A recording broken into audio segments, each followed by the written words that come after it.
Well, as we've just been discussing, the federal government has reintroduced its Telstra structural separation bill. The coalition opposed the legislation when it was first introduced last year, and it's reserving the right to move amendments to major parts of this revised bill. Malcolm Turnbull is the Shadow Minister for Broadband, and he'll introduce his own private members' bill to try and force the government to produce a 10-year business plan for the NBN. He's in our Parliament House studio. Malcolm, good morning. Good morning. Malcolm Turnbull, before we get to the NBN, your colleague Joe Hockey, we heard this morning, says the government is too weak with the banks. The banks are conning us about the need to lift rates outside the RBA rates to cover increased funding costs. Joe Hockey says the government must act, and if it doesn't, the Parliament just might. What can the Parliament do here? Well, the Parliament's got plenty of legislative scope, but really I think you should raise those questions with Joe Hockey. I'm not aware. Treasurer, you might have some ideas on this. I'm not aware of any precedent for the federal Parliament regulating interest rates, at least in recent years. You should speak to Joe about that. All right, let's go to the federal government's bill for the structural separation of Telstra. The coalition opposed structural separation of Telstra during the election. Now you say there's a very strong commercial case to structurally separate Telstra and its network. What's changed? Well, I've always felt that, and a lot of people have too, it would be in Telstra's interest, and this is obviously an issue for Telstra and its board and its shareholders, to have a network business that was separate and that was, in effect, a regulated utility, and that was like an electricity utility or a gas utility or a water utility for that matter, given a rate of return, a regulated rate of return on its asset base. So they would know that when they invested, they would get a return on that. And that's that's an argument that's been sloshing around within Telstra and the business community for many years. Now, of course, outside of Telstra, there is, and always has been, a very powerful argument that there should be an end to the vertical integration, the combination of the network that everybody uses, has access to. This is the last mile of copper to get to people's homes, and separate that from Telstra's retail business, because obviously Telstra is both vendor of the network and purchaser as a retailer, and hence has a conflict of interest. And those contradictions will be sorted out with this bill, but you're not committing to support this bill. Well, this is one of the great cons of Conroy. He says that the end of vertical integration, structural separation, is one of the great achievements of the NBN. But if vertical integration is a problem, and many people think it is, for the reasons we've just discussed, the answer is structural separation. You don't need to trash the entire existing customer access network of Telstra. You don't need to preclude Telstra from using its HFC cable for telecommunications other than pay TV, and build an entirely new $43 billion government-owned monopoly. So the point is, if vertical integration is the problem, structural separation is the answer. The NBN is an answer to a problem that has not even been identified, and that's one of the reasons we need a thorough cost-benefit analysis by the Productivity Commission. But you say a problem that's not been identified for many years. We've identified publicly a problem in that our broadband speeds are not fast enough in this country, across the country, and that the copper wire is old and wearing out, and that's the case for the NBN. So structural separation is one element that makes this work, but the microeconomic reform is the rolling out of fibre to the home. Well, I disagree with that. The government says has 6% productivity benefit. Absolutely. Well, if the government thinks the case is so powerful in terms of productivity, refer it to the Productivity Commission. Let me just give you a couple of points. Firstly, it is true that broadband access is not perfect across Australia. There are black spots in the cities. They can be rectified for a tiny fraction of the money the government's talking about spending on the NBN, and we proposed that in the lead up to the election. Regional and rural and remote Australia in particular does not get adequate broadband. That requires government support. We had a plan to do that when we were in government. We weren't able to carry it out, of course, because Mr Rudd won the election. The government has done nothing except talk for the last few years about this. But the fact is, it's rolling out the NBN. No, our approach in rural and regional Australia is fairly similar. It's a combination of fixed wireless and satellite. The real question is, do you need to roll out fibre to the home into every home in urban Australia, if you like, and Here's a question for you. If the objective is to get 100 megabits per second broadband to every home, and there's no evidence that that is a crying necessity or indeed something people will pay up for, but if that is the objective, why wouldn't we use the HFC network, the Telstra and Optus cable network, to do just that? It's perfectly capable of doing that. Well, if it's capable of doing that, why aren't we all getting that now? Well, I'm certainly not getting that. Well, Telstra is delivering that in Melbourne right now. But one of the problems Telstra has had, of course, is the uncertainty about regulation and the uncertainty about the NBN. But for several $100 million, the HFC network could be tuned up to 100 megabits per second, and yet the government not only wants to eliminate the HFC cable network as a competitor with the NBN, but contractually and legislatively prevent Telstra and Optus from doing just that. Telstra wants this bill. It says pass this bill quickly. Some of your colleagues want this bill. Bob Catter says he's backing the government strongly, not his colleague anymore, he's an independent, on the NBN. Very independent, I'd say. Very independent. He says those who aren't don't understand the power of monopolies in private hands because their kids didn't let them play Monopoly. Their parents didn't let them play Monopoly as kids.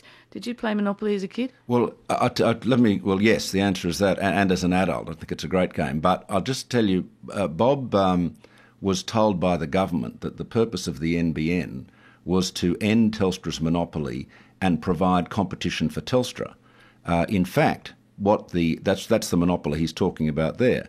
What the NBN is going to do is eliminate Telstra as the provider of the fixed line to the home and create a whole new monopoly that is wholly owned by the government and at enormous expense. I mean, Fran, let's just get back to the fundamental point here.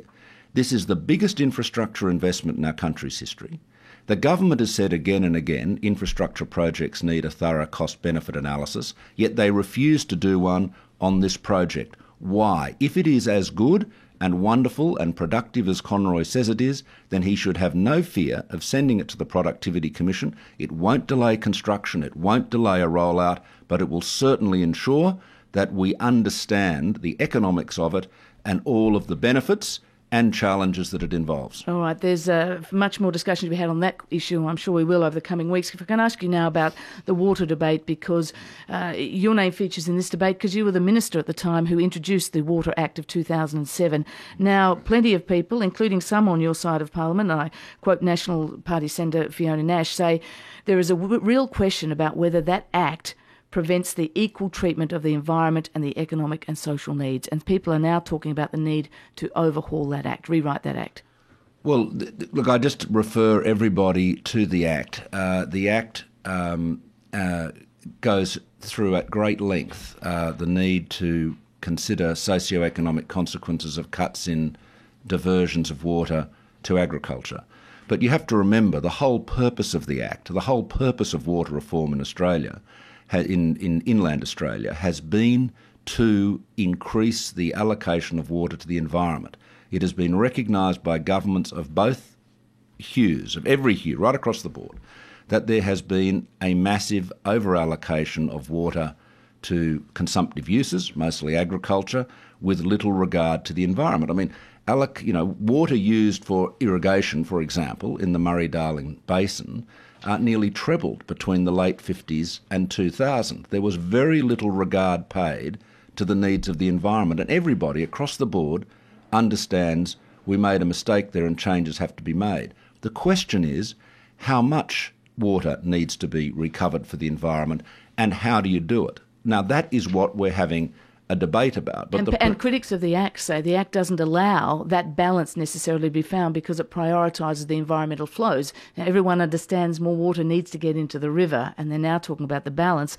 The Minister is seeking legal advice about whether or not he can deliver under the Act the balance. Fran, I'd just encourage you, rather than reading the newspaper, to read the Act, Section 21. Well, I'm quoting the Minister. Well, I'm quoting the Act. Section 21 of the Act sets out quite clearly the fact that in preparing the basin plan, socio-economic considerations are taken into account, and I can just quote you here from Section 21. It states quite clearly that the purpose of the basin plan is to provide for the use and management of the basin water resources in a way that optimises economic, social and environmental outcomes.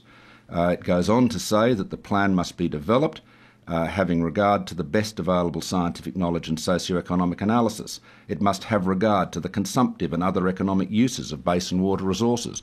If you look at the document that people have been objecting to, the Guide to the Basin Plan, it has got chapters about the socio-economic issues. But the guide's all right. It's got the balance right. No, I'm not.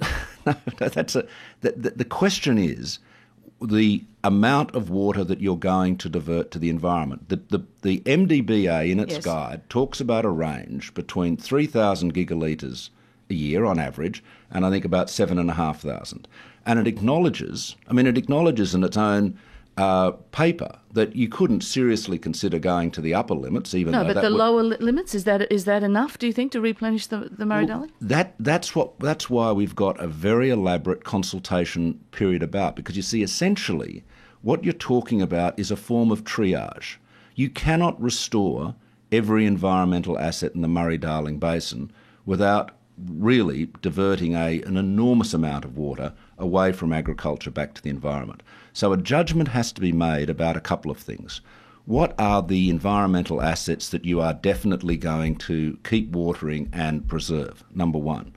Number two, what is the most efficient way of doing that? And then when you work out, you settle on the amount of water that you feel you need to reclaim, you've got to set out to reclaim it in the most efficient way possible. Now, the great mistake the government has made is that they've forgotten the big idea at the centre of the 2007 water plan, which was to invest in water-saving infrastructure to give communities hope, to enable them to make more food and fibre with less water, to make every drop count.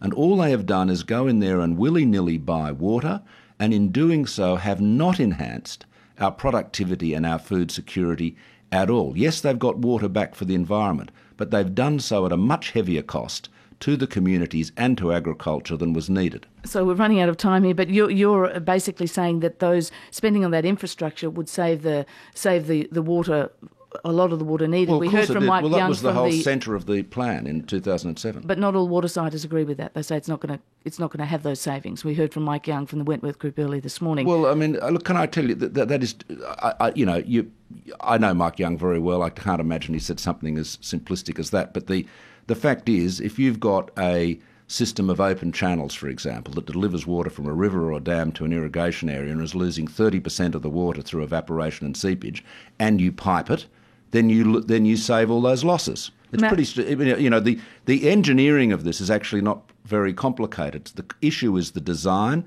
and making the investment. Malcolm Turnbull, it's time to go, but just before I let you go, just very briefly, John Howard, in the first extract from his autobiography, says he was one of the people who talked you into staying into Parliament. Was that true, and do you thank him for that?